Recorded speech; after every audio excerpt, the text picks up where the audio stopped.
Good morning. Good morning. Good A very morning. warm welcome to everyone.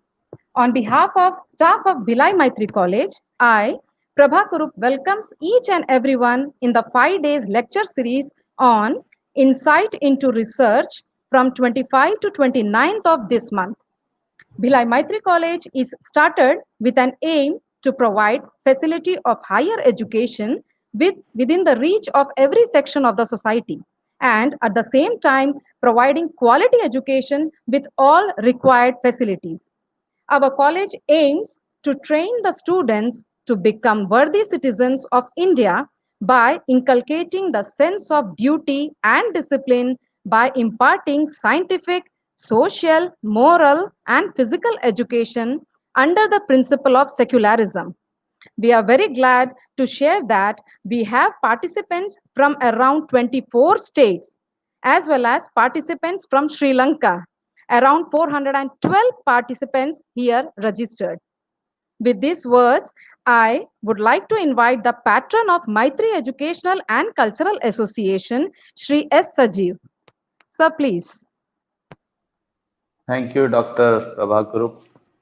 Thank you. Good morning, everybody, and welcome to this 5-day lecture series organized by Bhilai Maitri College. First of all, I would like to thank the prominent members who are here live, Vice Chancellor of Turk University, Srimati Dr. Aruna Palta, Professor S.C. Panigrahi, Professor P.K. Srivastav ji, Principal Bhilai Maitri College Dr. Surekha Patil, and all prominent members of Bhilai Maitri College who have arranged this show for the aspirants of research program. So I think this is a good initiative taken by the staff of Bhilai Maitri College for the research aspirants, and I think this program will definitely help and will be beneficial for all the research aspirants, being the topic inside into research. And apart from this, definitely the aspirants will be benefited because we are having some prominent and eminent research guides who will guide them properly and which will be helpful for them in the future.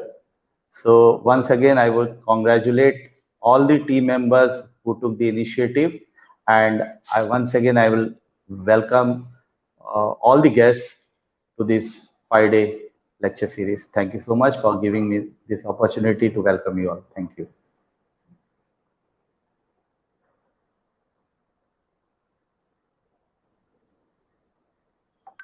Thank you sir. बहुत ही सुंदर वाक्यों के साथ हमारे programme की शुरुआत हुई है. Thank you for your good wishes sir. Now, I would like to invite the principal of Bhilai Maitri College, Dr. Surekha Vinod Patil, to give the welcome address. Good morning to all of you. Honorable Chief Guest, Dr. Aruna Palta, Vice Chancellor, Hemchand Yadav University, Durg.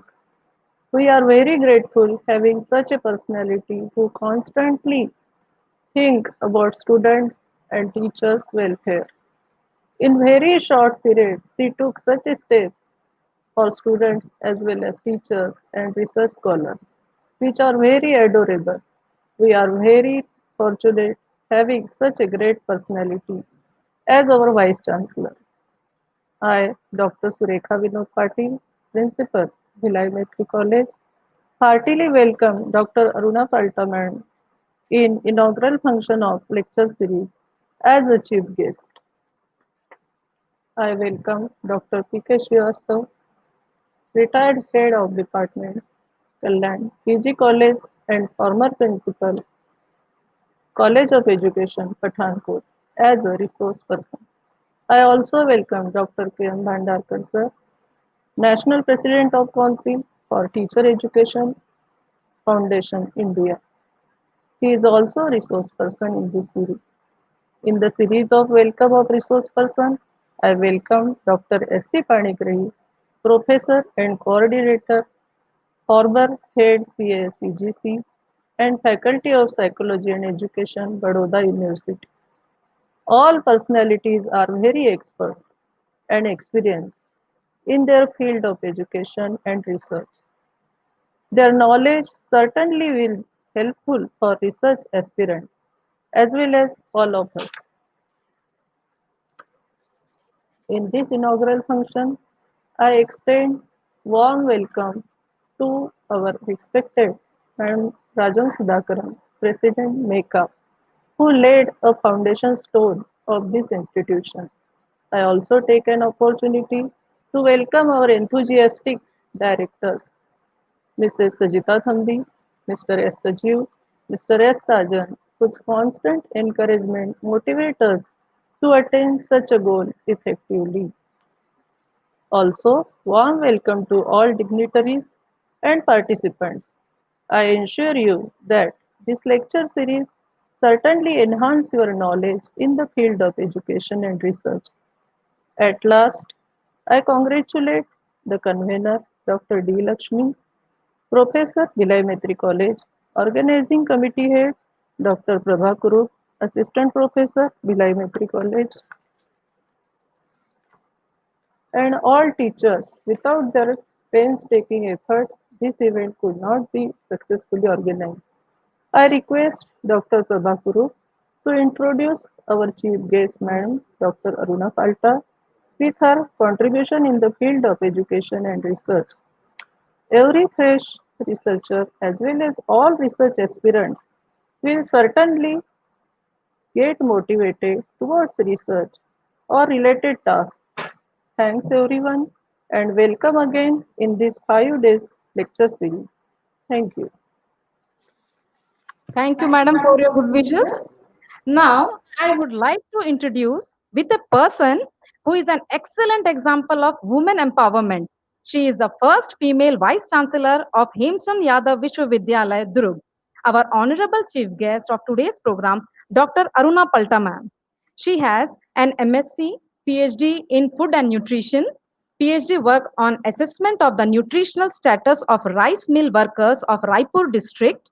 She has authored 17 books, is a member of editorial board and a peer reviewer for Asian Journal of Dairy and Food Research and Journal of Dairying Foods and Home Science.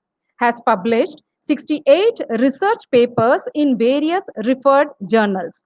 Has more than 500 articles on health and nutrition in daily newspaper like Navbharat, Dainik Bhaskar, Haribhumi. She was facilitated by the Honorable President of India for Excellence in Academics in 2008, has accomplished more than 8 research projects in various topics related to health and nutrition for organizations like UGC, UNICEF, DST, guided and evaluated more than 50 PhD theses and about 100 dissertation at PG level, and has been an expert for preparing state nutrition policy and plan of action for Chhattisgarh state, expert for midday meal program for school children of Chhattisgarh state, expert for supplementary nutrition for TB patients of Chhattisgarh state. It's my great privilege to welcome her. Now, I request our honorable chief guest, Dr. Aruna Palta ma'am, to address and give a valuable insight to our audience. Madam, please. Very good morning to one and all present in this 5 days online lecture series organized by Bhilai Maitri College on insight into research. And I recognize the presence of the directors of Bhilai Maitri College, the learned principal of this college, the organizing team, the faculty members, and the experts across the nation and the attendees from 24 states along with Sri Lanka. I have been going through the brochure and I found that the topics which are being covered in this online lecture series are of much importance, like how to write a research paper, definitely test construction, qualitative and quantitative researches, and other mixed methods of researches. So these are all very important topics for researchers, and I hope this online lecture series is going to be very useful for all the attendees. As we all know that research is creative and systematic work which is undertaken to increase the stock of knowledge. It involves the collection, organization, and analysis of information to increase understanding of a topic or any issue. The primary purposes of basic research are, of course, documentation, discovery, interpretation, and the R&D of methods and systems for the advancement of human knowledge. There are several forms of researches, and the study of research practices is known as meta research. I would like to talk about Thomas Alva Edison. You know, he was a very keen researcher and he worked on this electric light bulb for years and years altogether. He says that during all those years of experimentation and research, I never once made a discovery. All my work was deductive, and the results I achieved were those of invention, pure and simple. I would construct a theory and work on its lines until I found it was untenable. Then it would be discarded at once and another theory was evolved. This was the only possible way for me to work out the problem. I speak without exaggeration when I say that I have constructed 3,000 different theories in connection with the electric bulb, each one of them reasonable and apparently likely to be true also. Yet only in 2 cases did my experiments prove the truth of my theory. My chief difficulty was in constructing the carbon filament.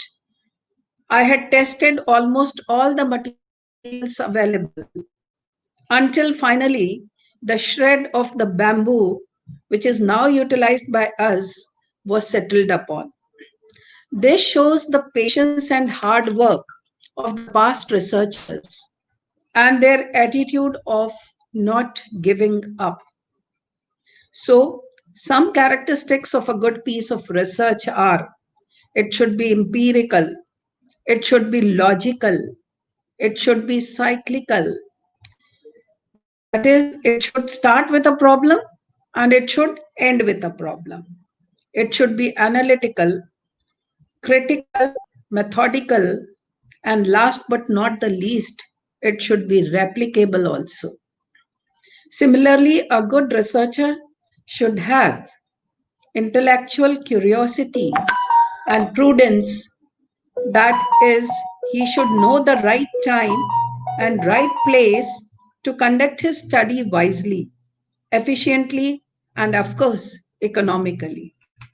He should have intellectual honesty, which I'm afraid nowadays people don't have, and should always welcome healthy criticism for his research. So, in nutshell, a good researcher first of all should have an orientation for research. He should have a scientific attitude. He has to be resourceful. He should be efficient. He should be effective. He should be creative. He should be honest. And above all, he has to be economical also.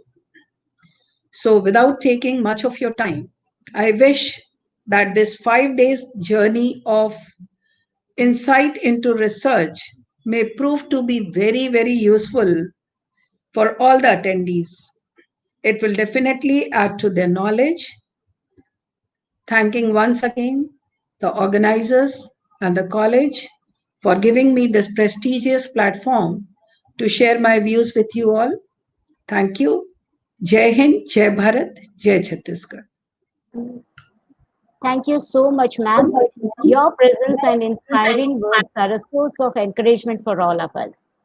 Gratitude is the fairest blossom which springs from the soul. Honorable Chief Guest, Dr. Aruna Palta, Vice Chancellor Hemchand Yadav Vishwavidyalaya, respected distinguished speakers, Dr. S.C. Panigrahi, Dr. K.M. Bhandarkar, and Dr. P.K. Srivastava, respected President MECA, Mrs. Rajan Sudhakaran, Directors MECA, Mrs. Sajita Thambi, Mr. S. Sajeev, and Mr. S. Sajan, Principal Bhilai Maitri College, Dr. Surekha Vinod Patil, members, and the most valued participants. We are in this platform for the inaugural function of 5-day lecture series on insight into research. This research series is meant to disseminate the knowledge in the area of research with special reference to the mixed methods research, which has become popular as the newest development in research methods, the test construction procedure, and writing a research paper.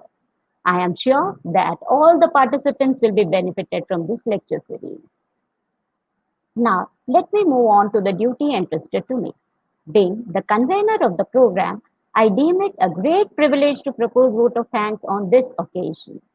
The very presence of the Vice Chancellor, Dr. Aruna Palta ma'am, in today's program, in spite of her busy schedule, is a reflection of the importance paid to the stepstone in achieving quality education. We are all inspired by your gracious presence and motivating words, ma'am. Thank you so much. I, on behalf of Maitri Parivar, extend a hearty vote of thanks for gracing the function and sharing your vision of research, especially meta research and the characteristics, the ethics that have to be followed during while carrying out the research program. Let me acknowledge our gratitude to our distinguished speakers, Dr. S.C. Panigrahi, Dr. K.M. Bhandarkar, and Dr. P.K. Srivastava, who readily accepted our invitation to enlighten, enrich, enhance, and embellish our knowledge through this lecture series.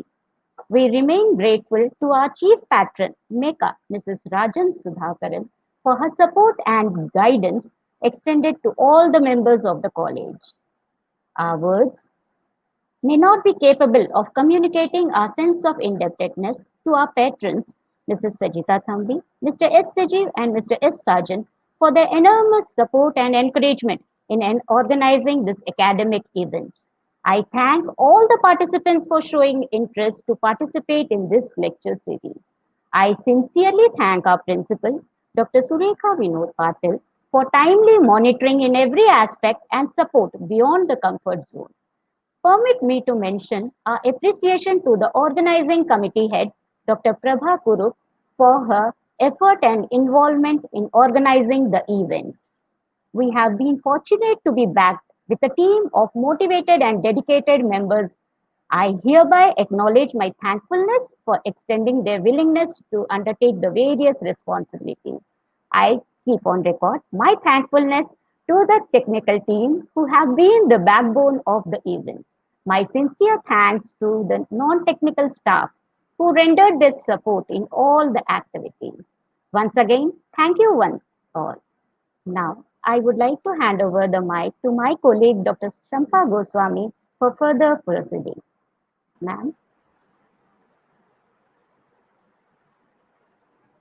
Thank you, Lakshmi ma'am. Good morning, everyone. Before we proceed to our session, let us know research design in short. The term research design is widely used in education, yet it takes on different meanings in different studies. Identifying a study's research design is important because it communicates information about key features of the study, which can differ for qualitative, quantitative, and mixed methods. However, one common feature across research designs is that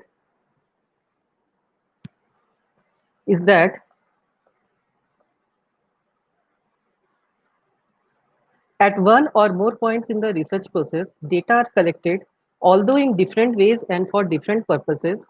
Thus, qualitative studies are, among other things, studies that collect and analyze qualitative data. Quantitative studies are, among other things, studies that collect and analyze quantitative data, and so on. There are common problems which are to avoid when designing a research study. These are lack of specificity, poorly defined research problem, lack of theoretical framework, significance, relationship between past research and your study, objectives, hypotheses or questions, poor methodological approach, sampling, techniques or instrument, statistical treatment, limitations of study, etc. Therefore, from upcoming 5 days of lecture series, we will try to understand the concept of research design and what are the things which are to be kept in mind while making research design. So, today is the wonderful day. We are pleased to welcome our first day's keynote speaker from MS University of Baroda, Dr. Sudarshan C. Panigrahi. It's my privilege to introduce Dr. Panigrahi sir. He is a professor and coordinator and former head UGC case, that is Center of Advanced Study in Education. He is Faculty of Education and Psychology in Maharaja Shajirao University of Baroda from Vadodara. Sir has done MA, MPhil and PhD in education. He has more than 30 years of teaching experience. He has worked extensively in the area of qualitative research, sociology of education, constructivism and metacognition, tribal education, special education, and teacher education. Under his supervision, 10 research scholars have been awarded doctoral degree, whereas 15 are currently working. He has published 5 books and 75 articles in research papers. He has been awarded Best Speaker Award in All India Educational Declamation Contest 1981. His current involvement in educational program and projects are development of open education resource material on qualitative research, Wawasan Open University, Malaysia, Education for Rural Transformation, Institute of International Education, Stockholm, Sweden, development of teaching learning modules in educational research, sociological foundation of education and teaching of social studies for distance postgraduate and undergraduate learners of IGNU, development of a training package on constructivist pedagogy for Northeastern school teachers. It's a privilege to have you as a research person despite your busy schedule. We thank you for this, sir. With that, I ask all participants to give your full attention to Dr. Panigrahi, sir, and help me in welcoming him to the first day session on lecture series. Today, we will be enlightened on the topic ontological and epistemological assumptions underlying qualitative and quantitative research. So, without wasting time, I request sir to proceed. Please, sir.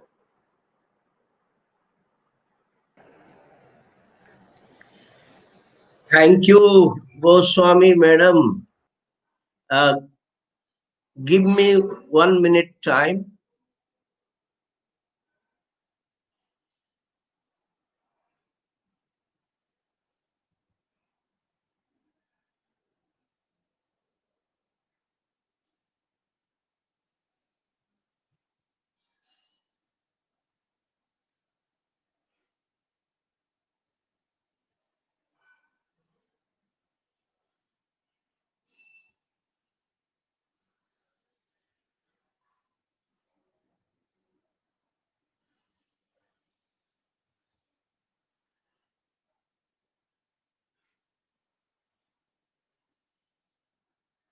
ए समूह आप तो ठीक है Sir, actually,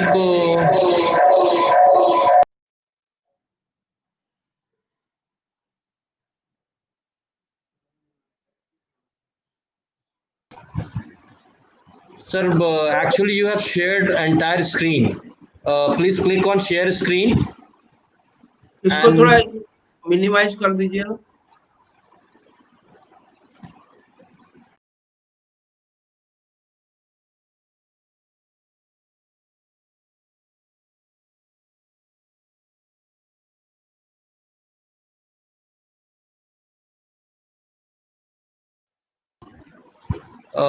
hello, sir. Just click on share screen, sir, and choose application window.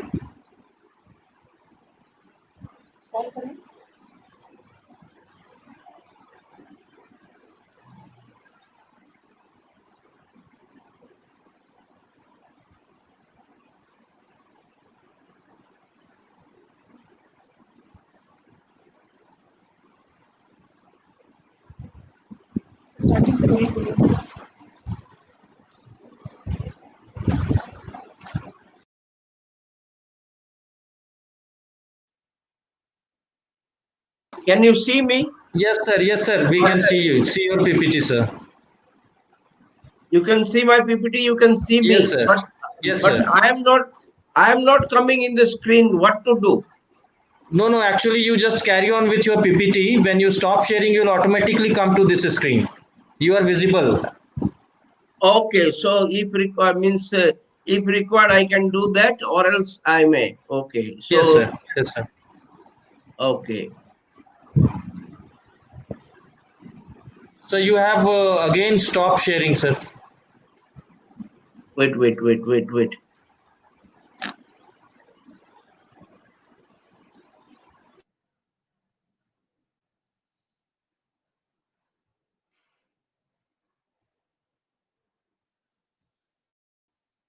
Now, if I have to appear, what do I do? Hello,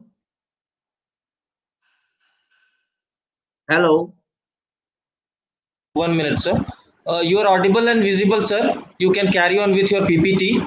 We are able to No, see no, you and your PPT no, also. no. If I would like to means stop for some time, what do I do? If I use the word hide, will that be all right? Yes, sir. No, no, hide will not work, sir. You have to stop the screen sharing. Whenever you want to stop sharing, you just tell me from here, sir. You just tell me, I'll remove this PPT from here like this. Okay, but is it not possible to actually put it on one side and We are my already seeing like that only, sir. Your face and your video is in the one side and your PPT is on the other side. People are okay, seeing both of you, means both the scene, your video and your PPT also. You oh, just oh, carry on oh, with your lecture, sir. okay, okay, Okay, sir. okay, okay. So very good morning to one and all present here in this webinar. At the outset, I thank the Vice Chancellor, Dr. Aruna Palta, the Principal, Dr. Sureka, Bhilai Maitri College, Mr. Sanjeev Petran, Maitri Association, Dr. Prabha, Dr. Lakshmi, Dr. Srivastava, and Dr. Narlekar. With such distinguished audience, I'm really feeling very elated that I'm speaking to such a galaxy of intellectuals. And all the participants throughout the country, as I learned from 24 states, including even participants from Sri Lanka. So I welcome you all, and it's a privilege for me to speak to you on a topic which is very dear to me and which is also an essential. I have a specific reason of giving a title ontological and epistemological assumptions underlying qualitative and quantitative research. In my 30 plus years of experience, I have observed that most of the students carry out research work. They complete doctoral degree also. But occasionally, if you just ask, why did you formulate a hypothesis of this type? Or what is the theory that has helped you to formulate a hypothesis of this type, and so on and so forth? What I like to say here is we may be doing research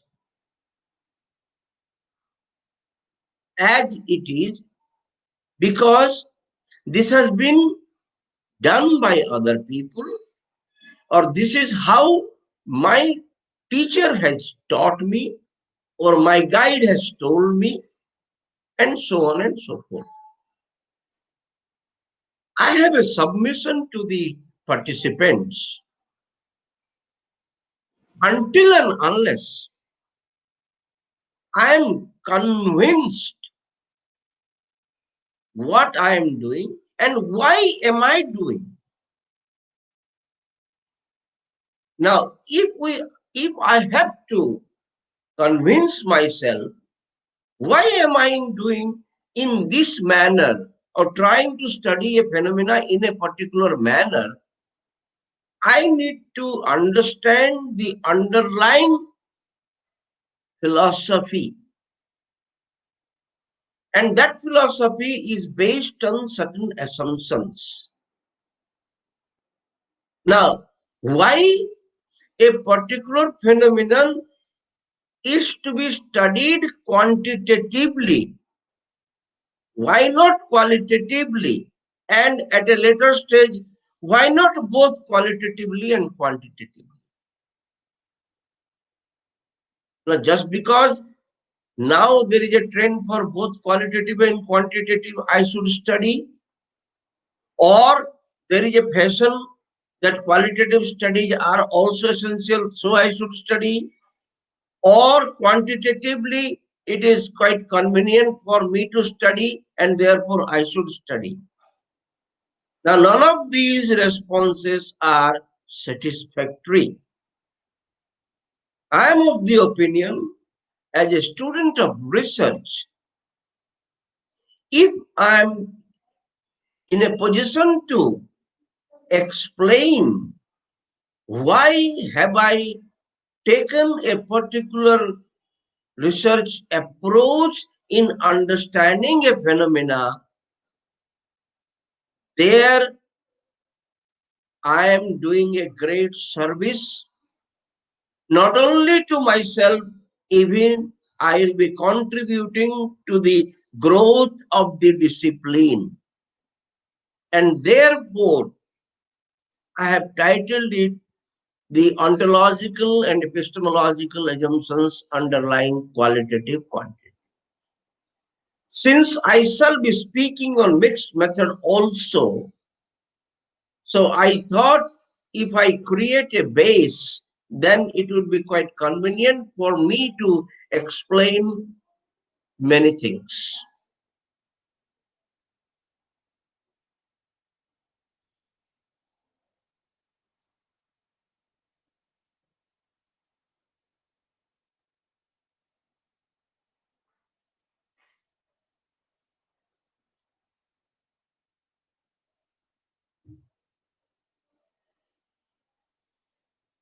See, at any given point of time, one generally comes across two different views about a phenomenon. And this is more in social science and little less in natural science. Let us not understand that in natural science always there is one view. No. For a long time we were told atom is indivisible. But now it has been proved differently. For a long time we had classification of birds and mammals. Birds lay egg, mammals give birth to live ones. Now this idea was changed when platypus was discovered. And therefore, this I gave examples from natural sciences. So natural science people should not think that there is always one view. Similarly, in social science also, we come across different interpretations and different views about a particular phenomena. Take, for instance, poverty. Poverty is understood very differently in different circumstances. Corruption is understood very differently in different places. You cannot have a singular meaning of all these things. And therefore, this leads us to believe that whether knowledge is fragmented or knowledge is a composite whole. I leave it to your wisdom, because in course of my discussion, you will be able to decipher about it.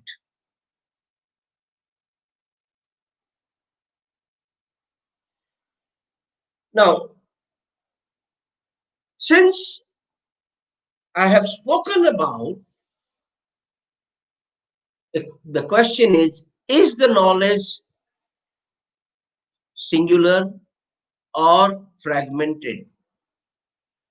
And therefore, let us try to actually briefly discuss what is knowledge. See, knowledge is a personal belief. Personal belief supported by fact. In fact, there are three types of knowledge. One is a priori knowledge. Then second is a posteriori knowledge. And third is experiential knowledge. Now, a priori knowledge we derive through logical procedure, a priori. Posteriori knowledge is knowledge that is gained through empirical means, observation, verification, testing. Whereas experiential, sometimes as an individual, I experience something different than in one situation and something different in another. But see, these are all the three different ways of actually, you know, to describe what is knowledge. But in research, we believe in knowledge which is rationalistic and empirical. In the sense, knowledge has to be derived through logical reasoning and testing it in practical situation. And therefore, knowledge is considered if it is, number one, observable, number two, verifiable, number three, testable, number four, replicable. Observable, verifiable, testable, replicable. This is knowledge. Now, if this is knowledge, then what is information? Information is tangible things, hard facts. It is independent of a context, and it can be transferred from one to the next. Now, in order to build knowledge, information has to put in a, or an information adds in building of knowledge. But information put in different context, the meaning actually changes.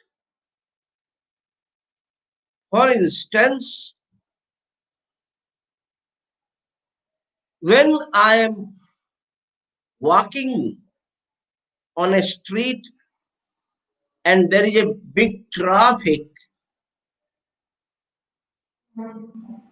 I see yellow light, automatically I tend to be cautious because red light is going to appear and I have to stop. Now the same yellow light, when I see in a different cross point, it is blinking. Now that yellow light gives an impression or information to me that I need to be careful because a sensitive zone is coming ahead. It can be a hospital, it can be a school, and so on and so forth. And therefore, I have to proceed accordingly. In this case, friends, you will see both the cases we observed yellow light. But in one context, yellow light is giving a different conveying a different meaning, and yellow light is conveying a different meaning. I give you another example. If you are an urbanite, as Bhilai I consider to be an urban area, or you can say Raipur is another big urban area where there is space crunch. People for daily morning exercise look for gardens. Now you will find some people, they walk bare feet on the grass in the garden.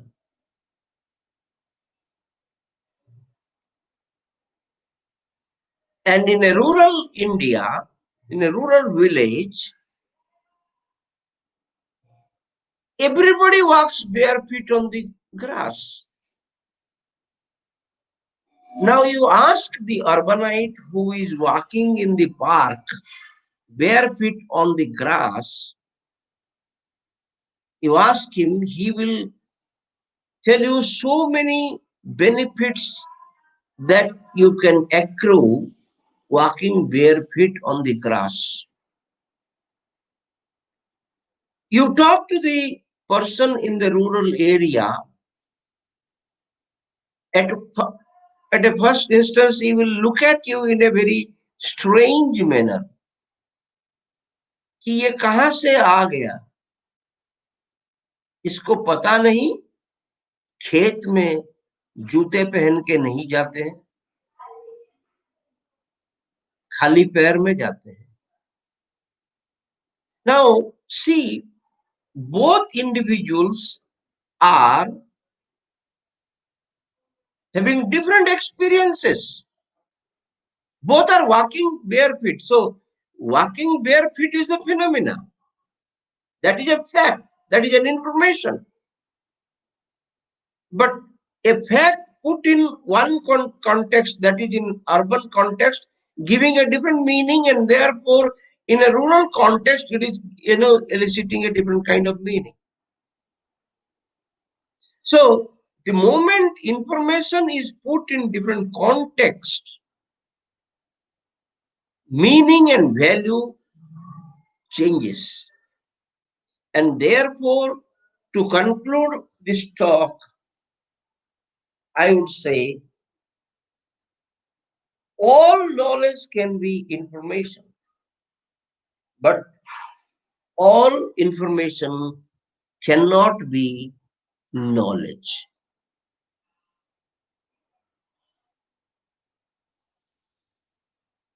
Now, from here, we go to discuss the types. Now, usually there are four types of knowledge. One is declarative knowledge, which is also known as public knowledge. Second, functional knowledge. Third, procedural knowledge. And fourth, conditional knowledge. Now, knowledge which have been empirically found out, established, accepted, that is declarative knowledge. That water boils at this degree temperature on a plane surface. This has been tested and it has been found out. This is declarative knowledge. Next is functional knowledge. Now, an individual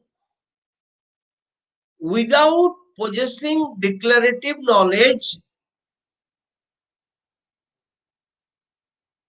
can have functional knowledge or knowledge that helps in doing a particular thing. For instance, you go to a street mechanic and ask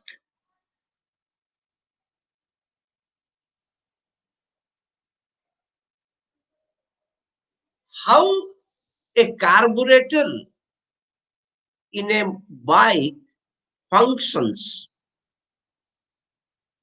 The mechanic will be able to tell you. But if you ask that mechanic why it is functioning like this,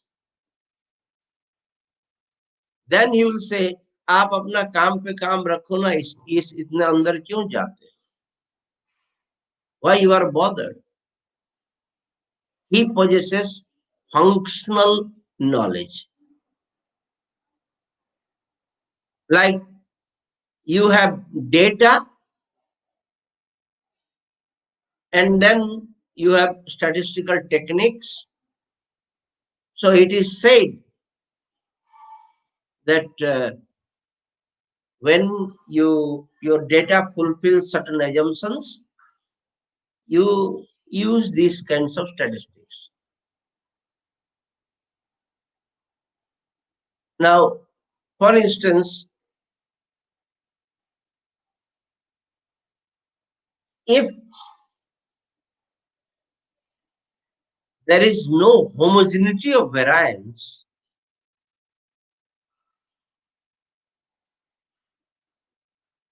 you cannot use parametric statistics. But still, people use it, particularly analysis of covariance. Now, why is it like this? If you possess declarative knowledge, then you will be able to say. Then the third is procedural knowledge. In order to carry out a particular task, like for instance, if you want to find out standard error of mean, then you have to do A, B, C, D. This is procedural knowledge. Now, there can be an individual without the possession of declarative knowledge or maybe functional knowledge can use this, and that's how it becomes very mechanical. One knows how to do it, but in order for an individual to utilize this procedural knowledge in a proper manner, it is essential that the individual should possess declarative knowledge and functional knowledge.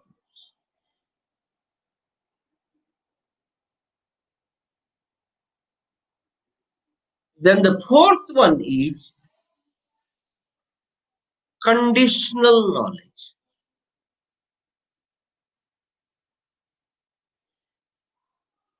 Under what circumstances a particular knowledge can be used. Like the example that I gave, if you say water boils at 100-degree temperature, now until and unless you specify on a plain surface, imagine one may take it to a hilltop and say, look, the boiling point of water is different. Conditional. Or the data should fulfill three assumptions for the use of parametric statistical techniques. Conditional.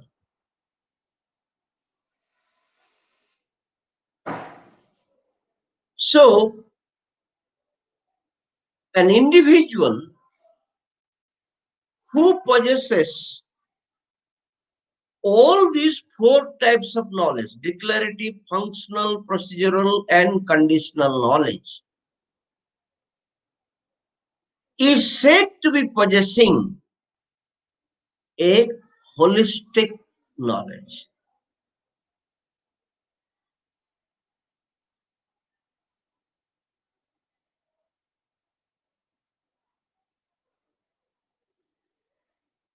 Now, let us see the sources.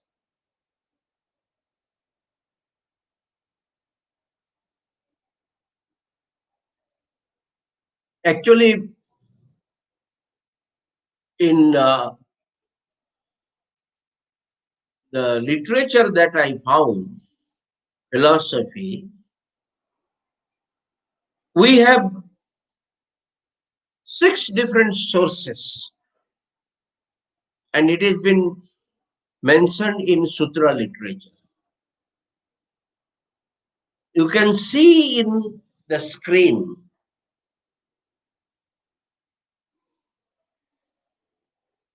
Anuman, that is logical inference, Agam, that is knowledge gained through verbal testing. Like this, these are all different sources of knowledge that is found in Sutra literature.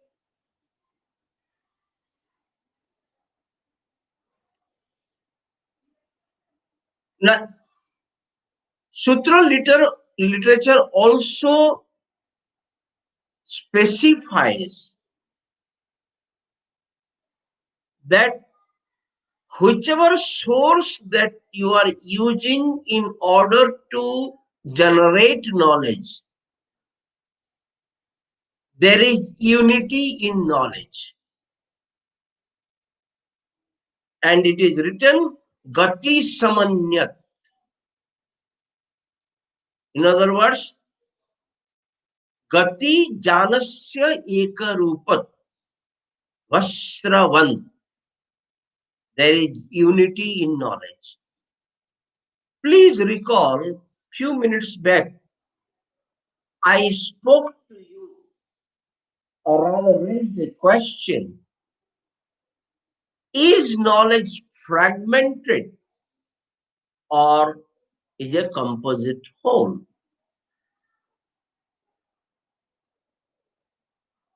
Now, one may argue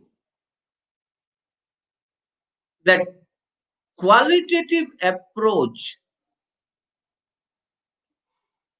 gets its inspiration from this sutra literature. Therefore, in olden days,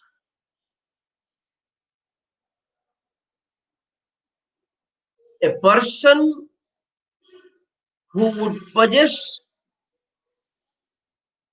knowledge from different sources, he used to be known or identified as Sat Darsanacharya, an individual who possesses knowledge of different or several disciplines. Now, the six systems of philosophy, Sankhya, Vedanta, and so on and so forth, they all have emphasized there is a basic unity about knowledge. Now, this leads us to ask or find out what are the means of acquiring knowledge.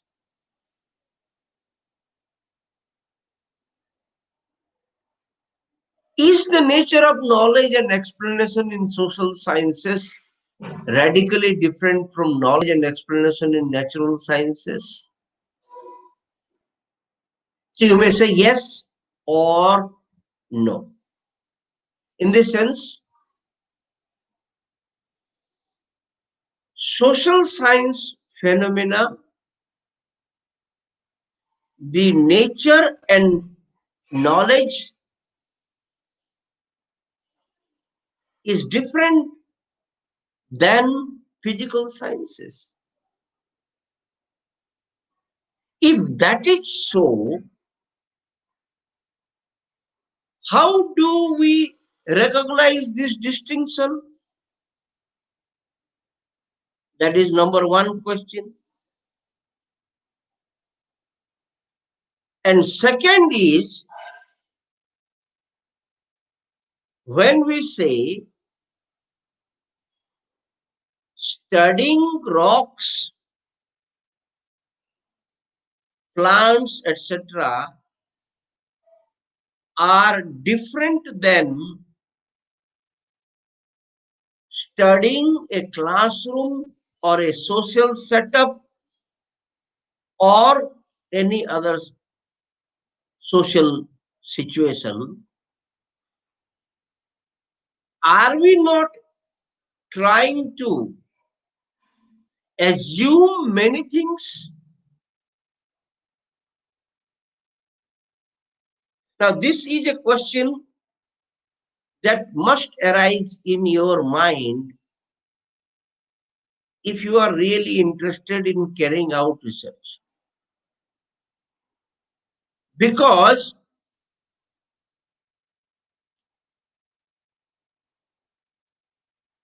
most of the students that I have observed, they tend to think that scientific method is the only means of acquiring knowledge. For a moment, even if we accept this idea, you will observe one thing, that the basic steps of the scientific method that is used has emanated from the discipline of natural science.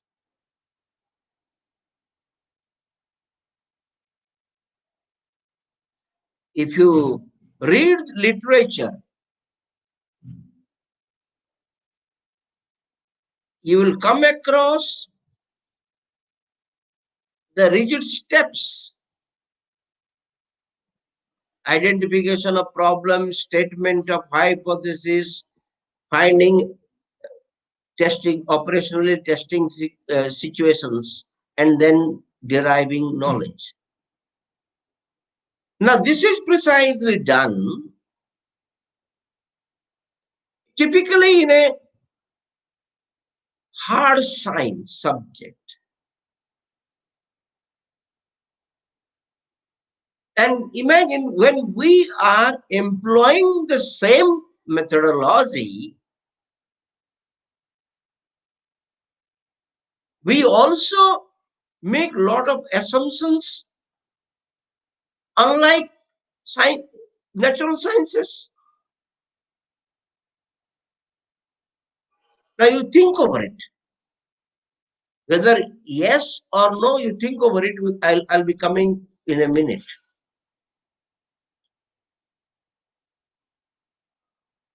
Ever since the methods of social and natural sciences have been applied to the study of any phenomena, a controversy and a debate has resulted. This is primarily because of our conceptions of viewing reality. In other words, how people of hard sciences, natural sciences, they look at a particular phenomena, and how people of social sciences look at a particular phenomena. Until and unless the manner of looking at a phenomena is not clear to us, carrying out a research work may not yield a very comprehensive understanding about the phenomena. That is why in the beginning I told all of you that why have you used this particular design? Why not other design? And when you have used a particular research design, what are its basic assumptions? Are you clear about all the assumptions? If yes, then probably you will be doing a good research. If not, then you must try to know it in order to have a comprehensive understanding about the phenomena that you are studying. Now, education is such a field which allows plenty of scope to use or to look at phenomena from different angles.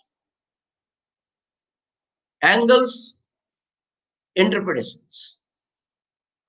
Now, these different way of looking at phenomena basically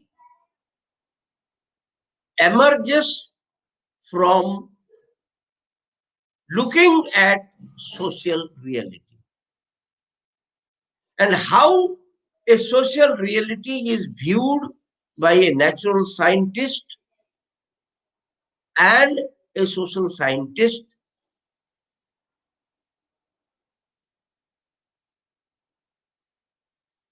एक minute.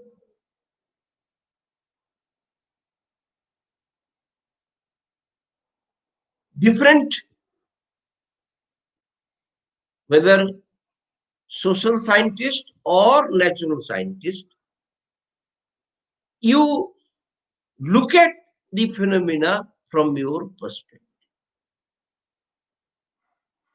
Now, in social science, we use both the perspective of looking at. This may not be the case when it comes to natural science. Please remember, in hard sciences, you have only one way of examining, that is empirically checking, verifying, observing, testing, replicating. It is only then you accept that as knowledge. In social science, it is not possible. Now, why, in spite of this, we use scientific methodology in studying education? Now, why do we do that?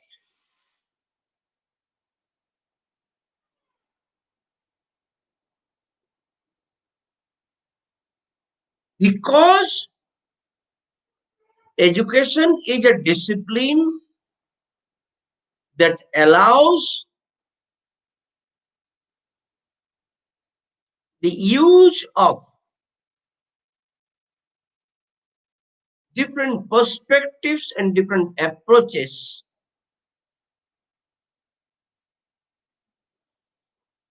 There are certain assumptions behind each of these approaches.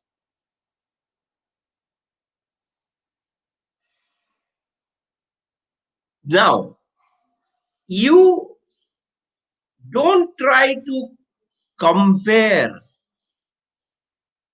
or juxtapose both of them. You will end up nowhere. These assumptions, hey,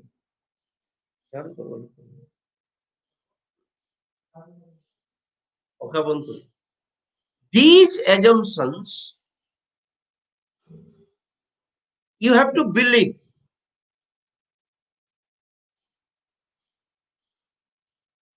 No one will say that if you hold subjective assumptions about reality, you are wrong. And if you hold objective assumptions about reality, you are right. No, or the vice versa. But since in the field of education, you are using both these way of looking at it, I am of the opinion that you must know what are these assumptions and you take one position. There is nothing wrong. But let me tell you, don't try to put your feet on both the boat.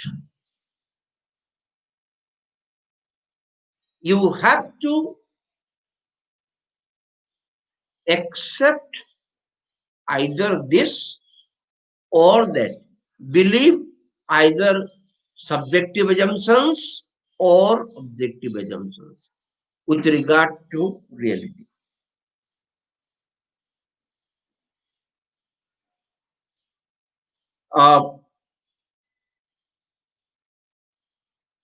Please temporarily put off these slides. Hello, hello.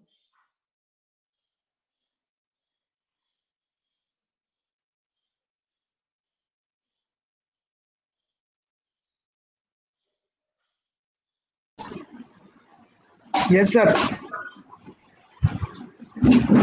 Now you have seen that slides. Let me explain that slides clearly. All right. Now, first level of assumption is ontological.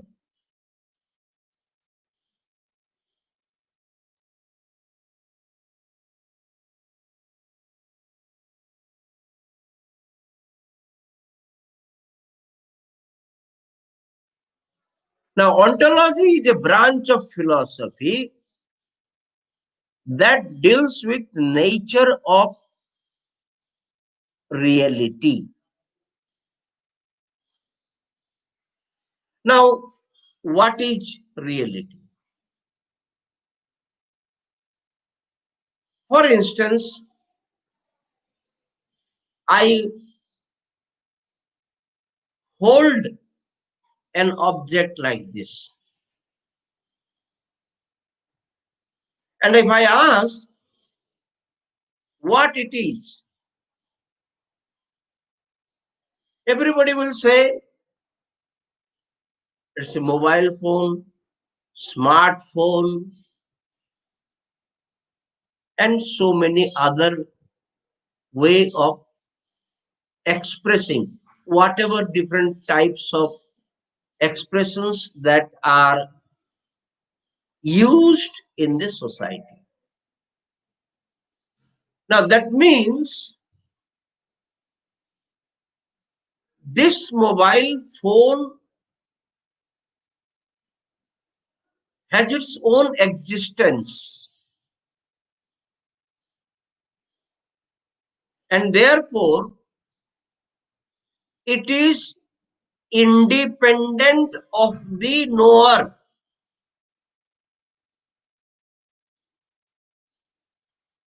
There is no direct relationship between the knower and the known.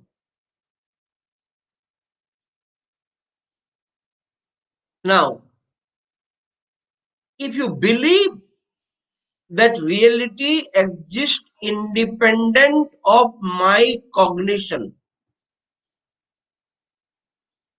it is given out there, others to see. You are branded or designated as a radicalist or realism. That is, it is real.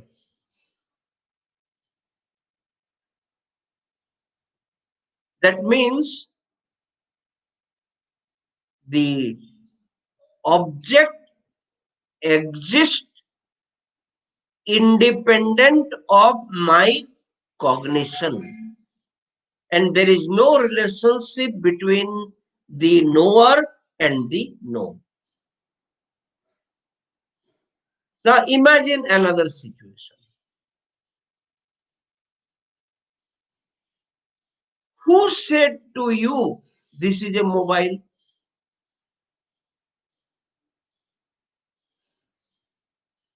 Now this, it is an Android phone or whatever. This is a socially contrived idea. Somebody calls it a cell phone. Somebody calls it a smartphone. Somebody calls it a mobile phone. Now it may so happen that it may appear exactly like this, but it doesn't function. Now, if it doesn't function, still will you call it a smartphone? As long as a particular phone works, you say it is like this. Now, whether it works or it doesn't work, you don't know. The moment you saw it, you say it's a cell phone. So, object, that is the reality, does not have an independent existence. It is dependent upon the knower. How I look at the phenomenon, and accordingly I say it is this. Now, if you say that reality is not given out there, it is lying in my cognition. It is dependent on the knower. It is not independent. So when you say the known is dependent upon the knower, then you are labeled as a nominalist. Now, this is a debate in philosophy, nominalist versus realist. Now, nominalists say objects does not have independent existence.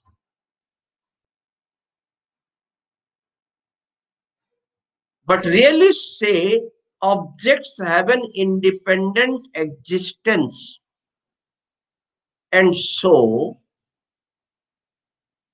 if you are an objectivist, reality is singular.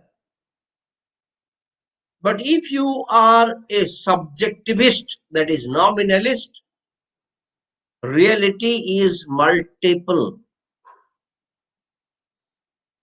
So, holding as objective assumptions, you are talking about singular reality.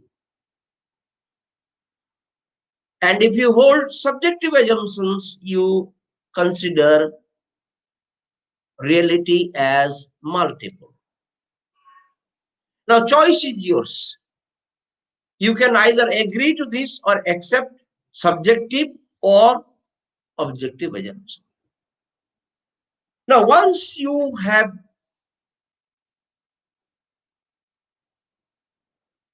how this means conceived reality either as a nominalist or as a realist, the next level of assumption is epistemological assumptions. Now, epistemology is a branch of philosophy that deals with the nature of knowledge. What it is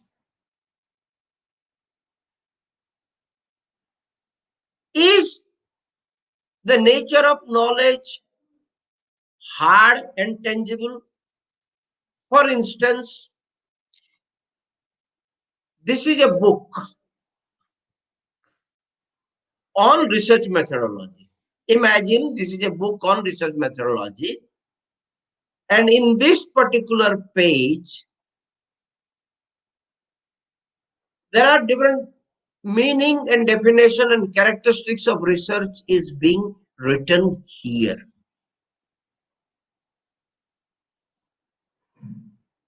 Now we accept this as knowledge and therefore we study it.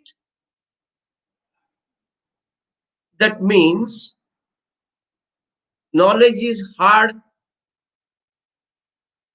knowledge is tangible. Now, once knowledge is hard and tangible, anybody can come and take. Different individuals can. Now, if you believe this, then you are said to be a positivist.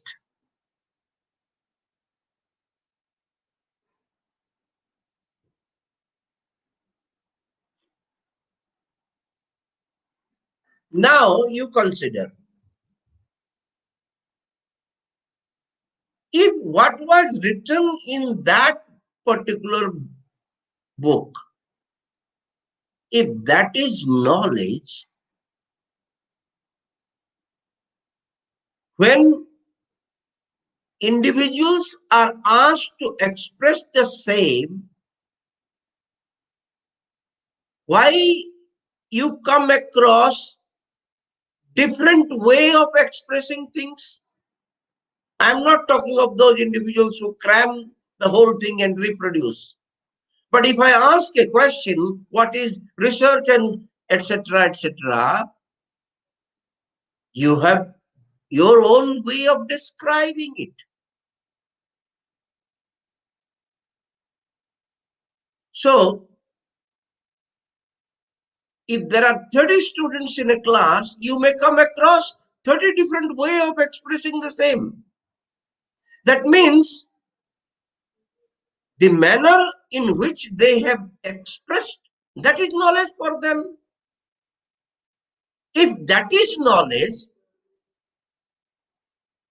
that means it is personal, it is experiential. You recall the example that I gave about an urbanite walking in a park bare feet on the grass.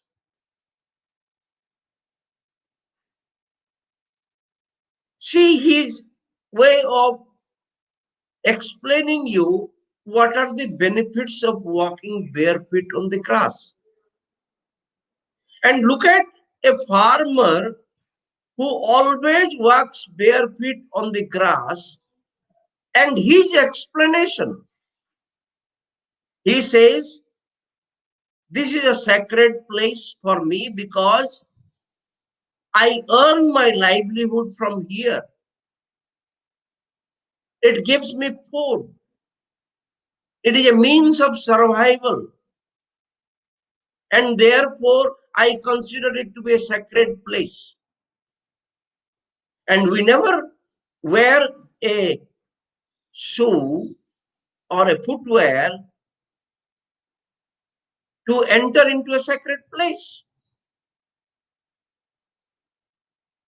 Now, one may argue what this farmer is saying is absurd, has no meaning, because the individual who is in the urban area walking barefoot on the grass in a park is a very learned person and therefore is able to defend his idea in a very logical and scientific manner.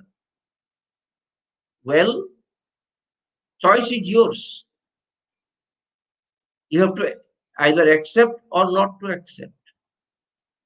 But remember one thing. Once you have accepted the idea that reality is independent, or once you have conceived reality to be independent, you have to consider knowledge to be hard and tangible. You cannot hold your idea or conceive your idea of a singular reality with a multiple meanings. No. But if you believe knowledge is or reality is multiple, different individuals conceive reality differently. Accordingly, the nature of knowledge also differs.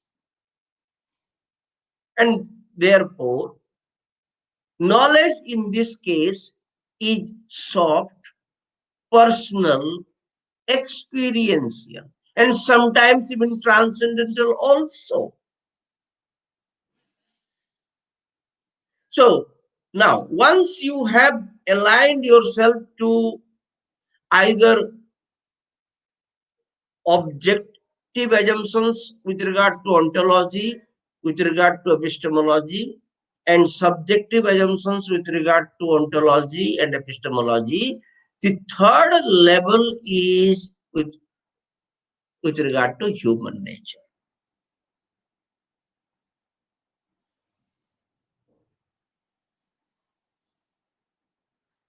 Now, if you are an objectivist or believing in objective assumptions, you will say human nature is mechanistic, deterministic. That means you can determine human nature. See, this idea, they have borrowed it from natural sciences.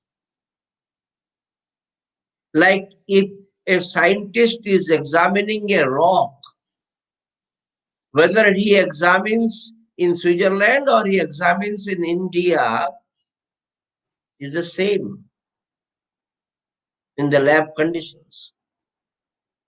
Rock will not change.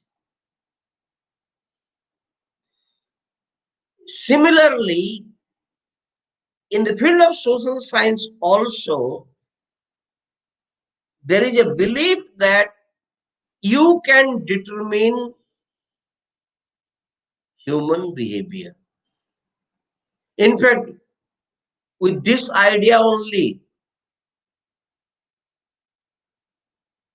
Skinner came out with that famous theory, operant conditioning, experimenting on pigeons and applying on human beings. Deterministic. You can hold. Once you have accepted reality as singular, once you have accepted knowledge as tangible and hard, you have to accept human nature is deterministic. But if you have accepted the subjective assumptions with regard to conceiving reality, which is multiple, and you hold multiple knowledge about the phenomena, that is the epistemology, then you tend to believe human nature is voluntary. I give you an example to distinguish why this kind of a belief can come. Imagine you follow a regular routine of getting up at a particular time in the morning, after doing regular work, routine work, take breakfast at a particular time, then get ready to go to college, and there is lunch time, let's say between 1 and 2, then around 4 o'clock again tea time, and evening supper, and then dinner. Imagine a day you get up very late. By the time you got up, it was breakfast time, but you have no choice but to skip breakfast because you have not completed your regular duty. And by the time you finish this, breakfast time is over, you have to rush to the college to attend lectures. Imagine that day, the lecture continues and it overshoots your lunch time. Once it overshoots, don't you feel hungry? Never say no. You definitely feel hungry. Even you may be scolding the individual, why is he taking so much time or going away from a particular scheduled time? Means your mind tells you that there is nothing in your stomach, you are hungry. Against this, imagine a day. You want to observe fast. Today is my fasting day. You don't feel hungry. You don't feel. So where lies hunger? Is it in the stomach or is it here? So human nature, to say deterministic, we may be to some extent right. And therefore, once you hold the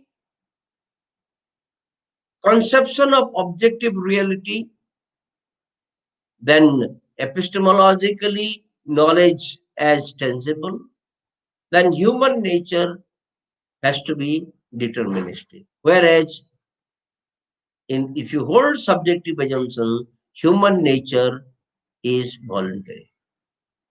Now, once you align yourself to either the subjective assumptions or objective assumptions on all these three levels, finally comes the methodology.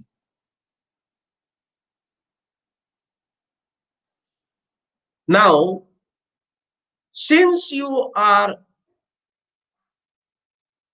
holding or conceiving reality as singular, knowledge as tangible, human nature as deterministic, you will be using instruments or tools that will yield quantitative information or information that can be quantified. Psychometrically, it can be converted. So you will be using tools like questionnaire and different types of tests or any tool that is going to yield you quantified information or information that can be psychometrically converted and quantified. That means you are doing a nomothetic research.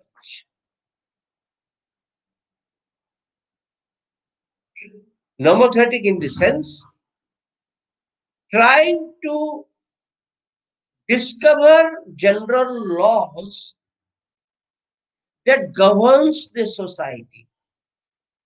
See, this idea again has been borrowed from the discipline of natural science also.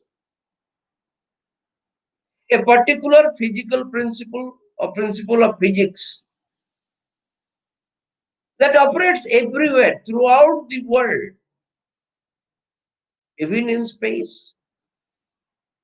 And therefore, the task of a researcher is to identify these laws that governs this. Whereas, if you feel reality is multiple, if you believe that knowledge is personal, experiential, so human nature is voluntary, then you will be using tools that will elicit soft information.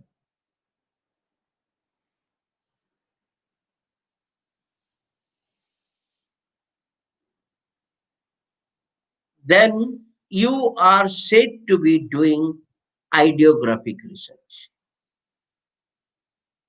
In ideographic research, you try to understand the interaction patterns of the whole society, how society or social interaction takes place or things are going on.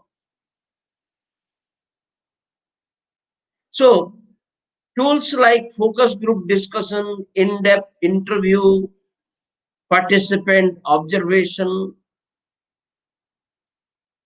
and so on and so forth. Soft information you will be collecting.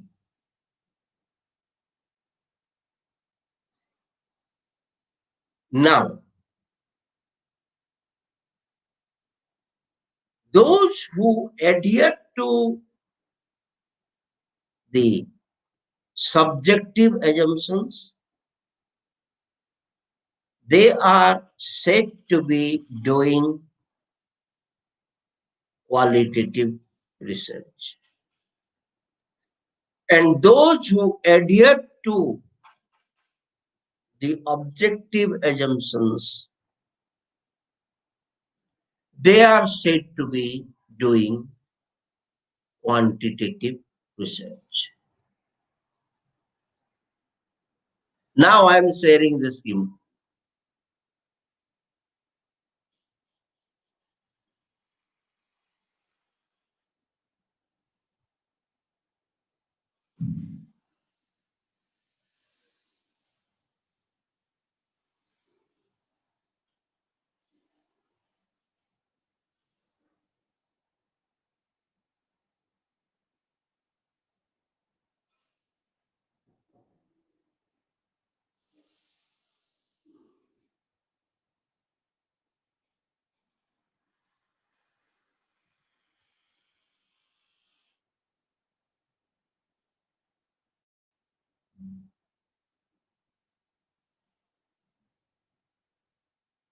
Now comes quantitative research.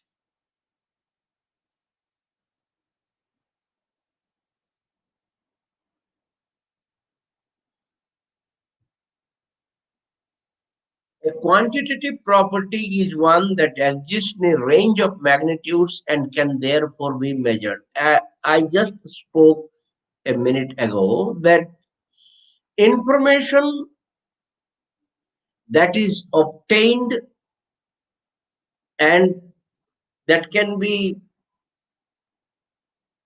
quantified, then actually you are doing a quantitative research. Measurements of any particular quantitative property are expressed as a specific quantity referred to as a unit multiplied by number. Now, these are all actually what is actually quantitative things you may be knowing. Now, whether numbers obtained through an experimental procedure are considered measurements is on the one hand largely a matter of how measurement is defined. On the other hand, the nature of the measurement process has important implications for scientific. Now, what actually I'm trying to highlight here is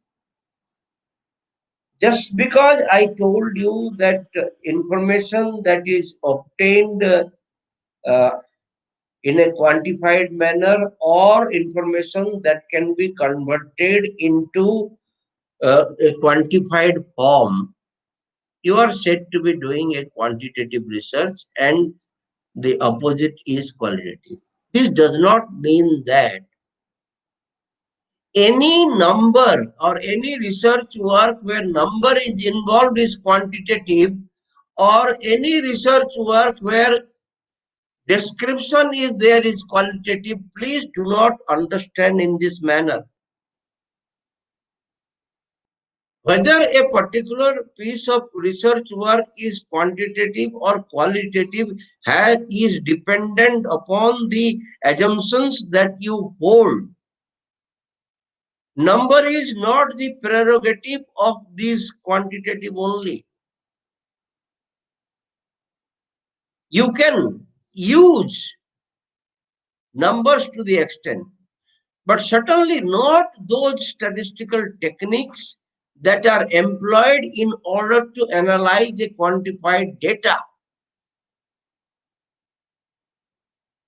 So, to designate a particular research work as quantitative or qualitative is dependent upon the assumptions that you hold.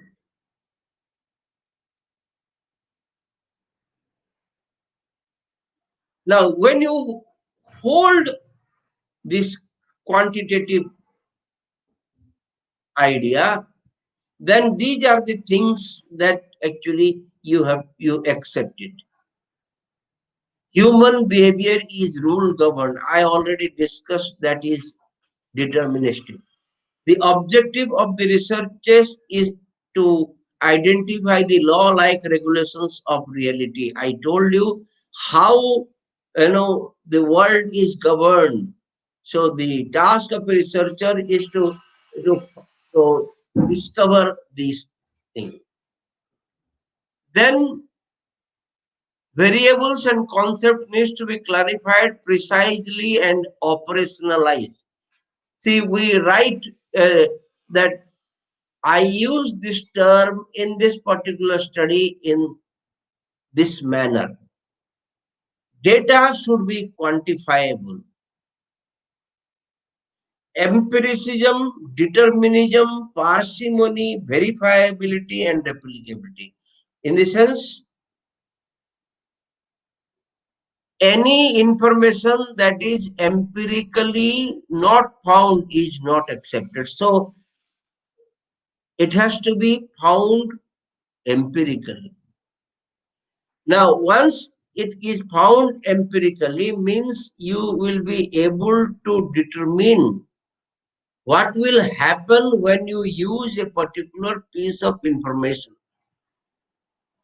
And parsimony is when you are expressing the things in a most economical fashion. That is parsimony. In fact, if you look at social sciences, the rather research work in social sciences and in physical sciences, actually they write in a very much precise manner compared to the social scientist. We actually use terminologies very differently, and social science has the rather audacity to express things very differently. Scientists don't believe in these things. And verifiability, in the sense, what a researcher has found can be verified by other researchers. And if one wishes, one can also replicate it. Now, qualitative paradigm. Now, qualitative research actually originated from the discipline of sociology and anthropology. Qualitative research actually is not one single methodology. There are many methodologies in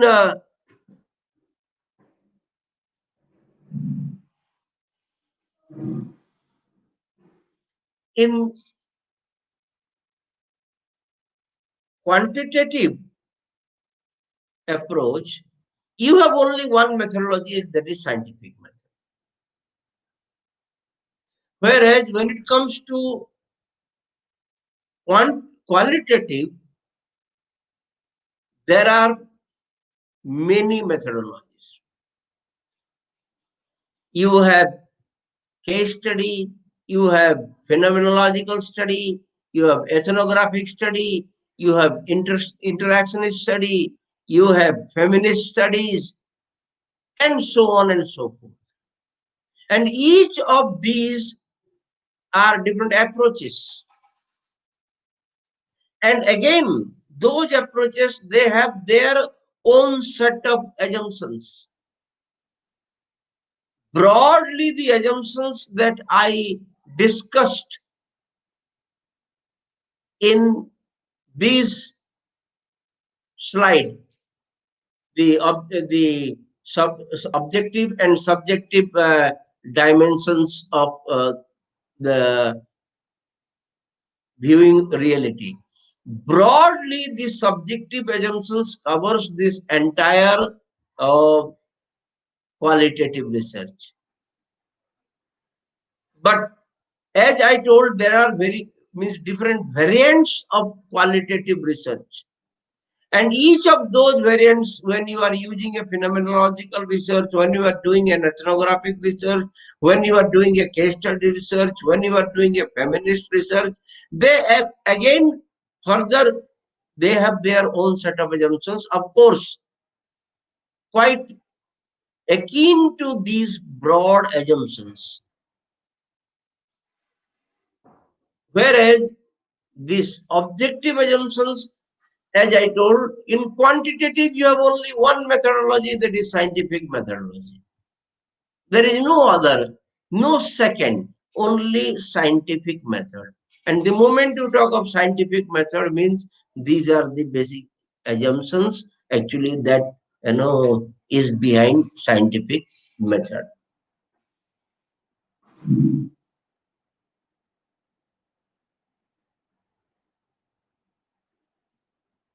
That is why actually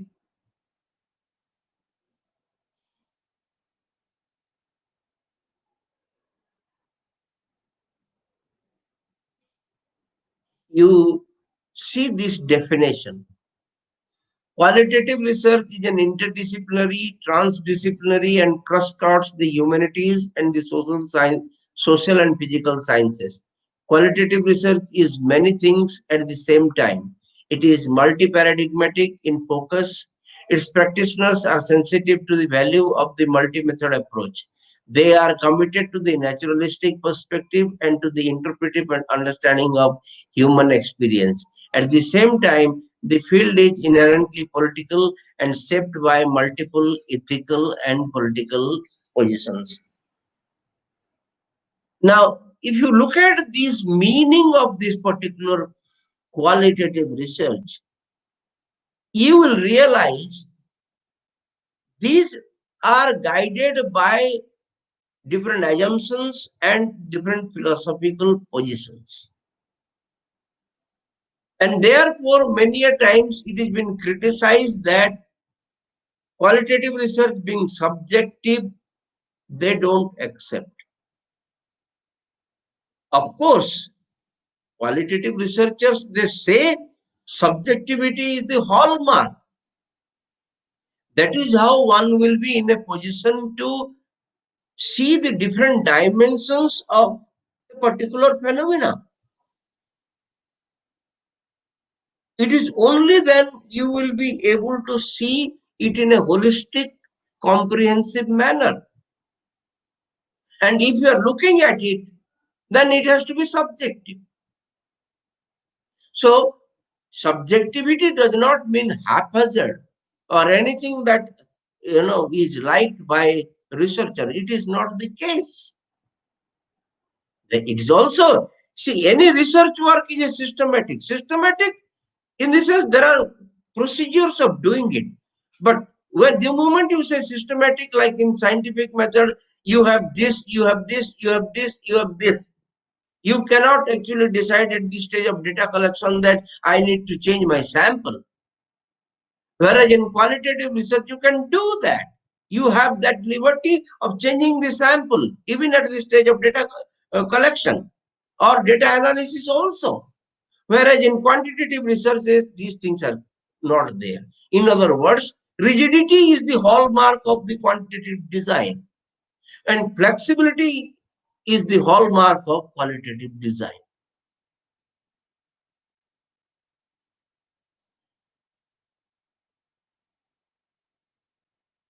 Qualitative research takes place in the natural world.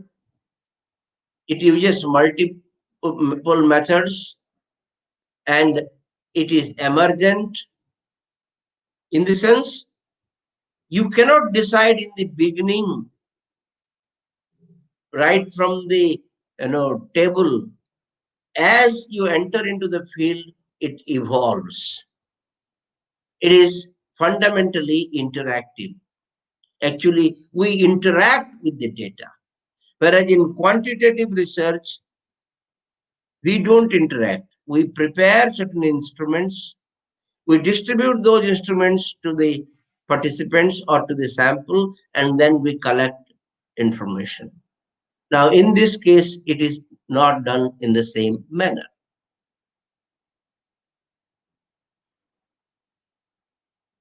Qualitative researcher views phenomena holistically, that I actually explained. Systematically reflects on who he or she is in the inquiry. In this sense, constantly, the researcher asks a question: who is she and what is he doing? Is sensitive to her personal biography and how that personal biography shapes the study. In the sense, in qualitative research, there is a scope wherein the researcher can describe his own biases, prejudices, ideas, etc. Whereas in quantitative research, if you do that, then simply it will be thrown out. It will be simply dismissed. In qualitative research, in reports, you will come across that researcher writes his own thinking about a particular phenomena and how the thinking is being guided. For instance, very recently I was examining a PhD work. A girl was trying to study the socialization process of scheduled caste people in the state of Uttar Pradesh. And she being a girl, she hails from an urban area. And therefore, her ideas about socializations are entirely different. So she thought that because she looks smart, dressed well, people will simply accept it and accept it in a different manner, that, oh, somebody is coming to our area, maybe a knowledgeable person or a big man. But to her surprise, being a lady, when she went to the field and tried to interact with the people, girls, they did not interact with her. This she writes, that my behavior and my presentation in front of them, or demonstration of behavior in front of them, was entirely different, and therefore I was not being accepted. So subsequently, what data she collects and she analyzes, if you have to read, if you don't know the background of behind the collection of data, you are likely to mislead yourself. But remember, in a quantitative design, you do not have any such things. What you say? No, no, no, no, no. I am totally, reality is independent. In the sense, what information that I have collected is the response of the participant And this is what is coming out. It is not I am who is saying. So the actually in quantitative we look at the phenomena from our own perspective, whereas in qualitative research the phenomena is being seen from subject's perspective. So uh, the way of looking at the phenomena actually makes a lot of difference with regard to quantitative as well as qualitative things. Uh, in fact, for today, let me stop here because tomorrow, when I continue with the next level, that is mixed method, I will start again with a very brief discussion about the difference in terms of in a tabular fashion, and then go to mixed method. Then you will be able to actually comprehend it. So let me stop here today and invite your questions, observations, and comments.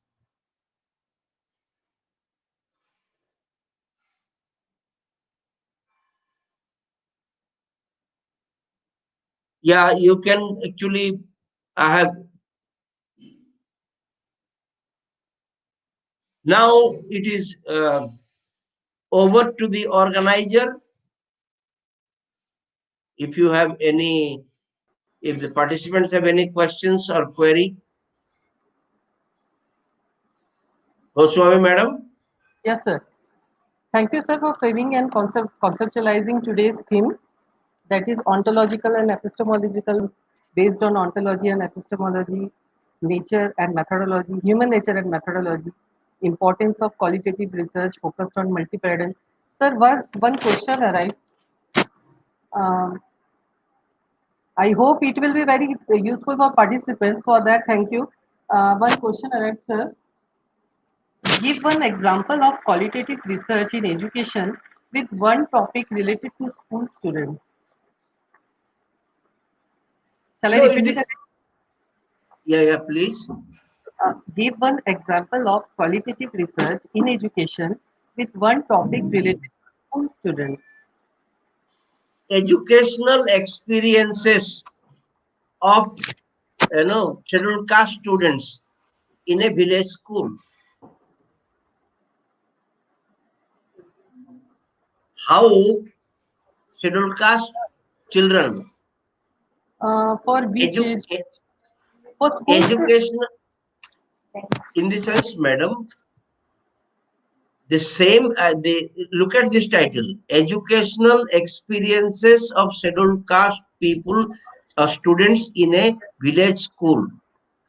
This can be studied quantitatively as well as qualitatively.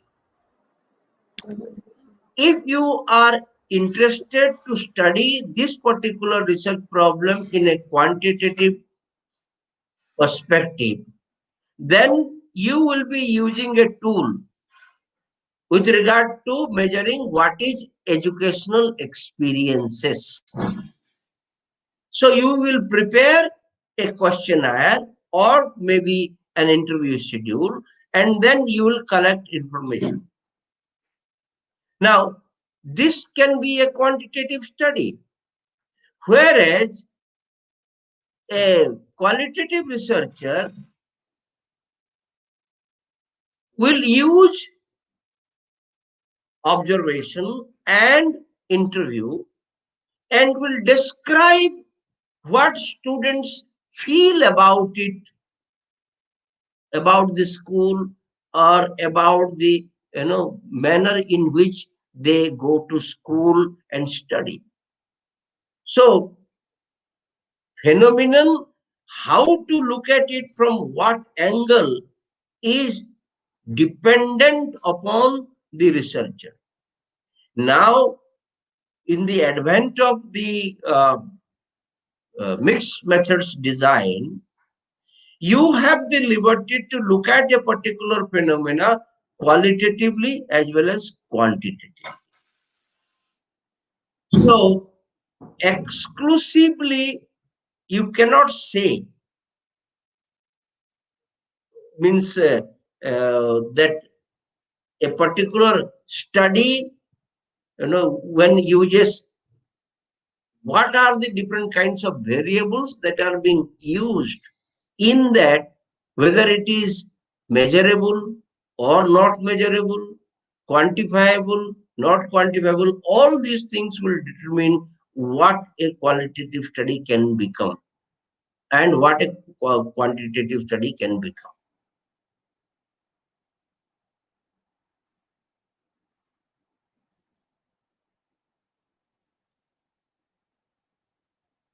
Yes. What is the major difference between qualitative and quantitative research? This I will actually start from tomorrow so that it can be actually, of course, I can, in brief, I can tell you. Yeah. See, quantitative is you are, the information is being quantified, converted into numbers, or in psychometrically measuring properties, and it uses different scales of measurement, and the information is subjected to statistical analysis. These are the things that is not done in qualitative. In qualitative research, information is being analyzed qualitatively.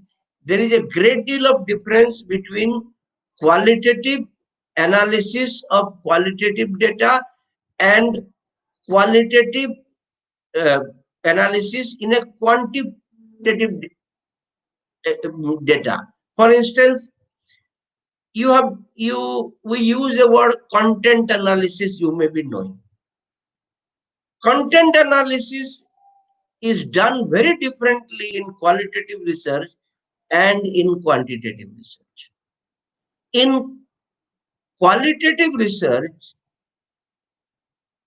the words that are being used, what meaning it holds in terms of grammar, in terms of social use, in terms of the dictionary, that will actually decide what it means. For instance, if I say, use the word tuition class, can there be a tuition class without any profit or without any, you can say, finance?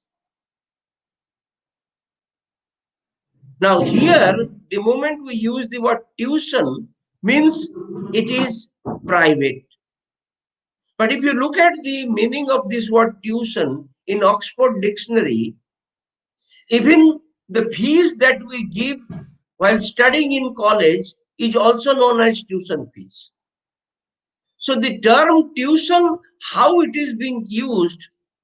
Now, if you are a quantitative analysis, you will, when you come across these types of terms, you will not go into explanation or finding out how exactly these terms are being used. So your quantitative analysis of, sorry, content analysis of the data will be done very differently, whereas in qualitative research it is done very differently. In terms of different steps that I will actually use a slide tomorrow to show, at starting from even identification of problem till reporting, I will explain in brief how quantitative and qualitative differs, and then I can actually proceed to mixed method designs. Sir explained the problem in such a easy way. So hopefully it is clear to all the students or all the participants. Now We if not tomorrow, in fact, I will, because our students are accustomed, there is identification of problem, objectives, hypothesis, sample, tools, then analysis of data, then now this is the way students are familiar. So so I will take up each step and then show you what happens in a quantitative research and what happens if, for instance, identification of problem. Identification of problem, this is just one example I am giving. Identification of problem takes place in the library or here itself for a quantitative research. Whereas identification of the problem and finalization of the problem is done when actually the researcher goes to the field. I give you a very classic example of my own. I actually studied the literature way back, that is in 80s, and found that large scale dropout actually takes place, in tribal areas. I'm talking of 80s. Accordingly, I identified a district, and in that district, I identified a block. That block had 13 gram panchayats. And when I looked at the school data, I observed that in 2 gram panchayats, there is 100% dropout after third standard. So I decided here that I will definitely carry out a research work on school dropouts in tribal area of X place. This is what from the literature I found. I discussed with the people, guide, etc. Now I went to the field. And surprisingly, you will find in those 2 gram panchayat, there was no schooling beyond third standard. बच्चे कहाँ जाएंगे? सभी के सभी drop out है, 100% drop out. So to what extent this is true? I decided here at this point कि 100% drop out है third standard के बाद, आदिवासी इलाके में ड्रॉप आउट होता है. So my problem is finalized. I went to the field, and you did not come across a situation, then what to do? You need to change. So that is possible when you are doing a qualitative research work. So the problem is conceived, that is right, but finalized when the researcher enters into the field. Whereas in quantitative design, you don't go to the field to finalize the data, the topic. You finalize here on the table, library, or sitting with the guide. When you start collecting data, you don't finalize your problem. By then, everything is over. But when you start collecting data from the field, you can change your problem also in qualitative research. I have done that. There are numerous examples or instances I can tell you. Even analysis also I can tell you with demonstration. I have written extensively. In the end, I will give references. You can see those. They are freely available. You can use all those things for analysis and for writing, reporting, preparing proposal. All these things are available. I can provide all these materials free of cost to all of you.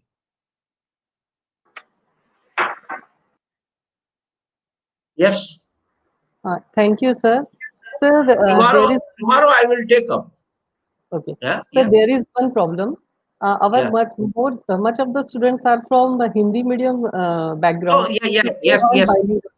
मैं भी चाहता था actually, आप लोगों ने किसी ने बीच में नहीं बोला, इसके लिए मैं हिंदी प्रयोग नहीं किया.